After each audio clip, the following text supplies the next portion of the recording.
Natagpuan ang bangkay ng isang lalaki sa isang bakanteng lote sa Antipolo, Rizal. Inaalam pa ng mga otoridad ang kanyang pagkakakilanlan.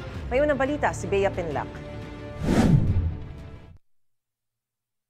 Nabulabog ang mga residente ng Antipolo, Rizal nang matagpuan nila ang bangkay ng isang lalaki sa isang bakanteng lote sa barangay San Jose, Martes ng umaga.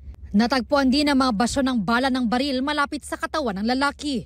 Nung nadaanan ko po yung magbubuti, tsaka may dalawang tricycle doon, tinuro po sa akin. May nakita pong isang bangkay. Yung pong kanya pong biting sa kanan po, mayroon pong tato. Yun po, tsaka siya po yung nakadapa, tsaka sa kanyang ulo ng mga isang dangkal lang, mayroon pong bas yung baril. Agad daw siyang tumawag ng tulong sa mga otoridad. So siya yung nagsabi sa amin na positive nga po, may bangkay doon. Pero unidentified po talaga yung tao.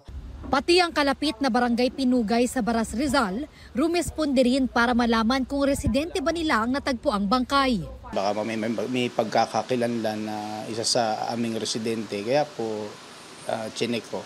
Nung dumating po ako doon, hindi pa naman nagagalaw talaga yung bangkay,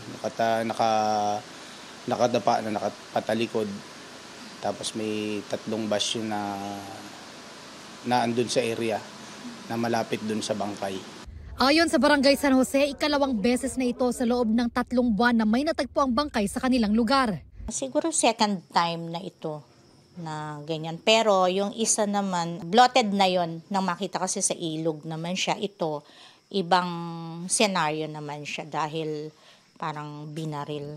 Inaalam pa ng mga otoridad ang pagkakakilanlan ng lalaki. Patuloy ring iniimbestigahan ng Antipolo Police kung paano napunta roon ang bangkay. Ito ang unang balita. Bea Pinlac para sa GMA Integrated News.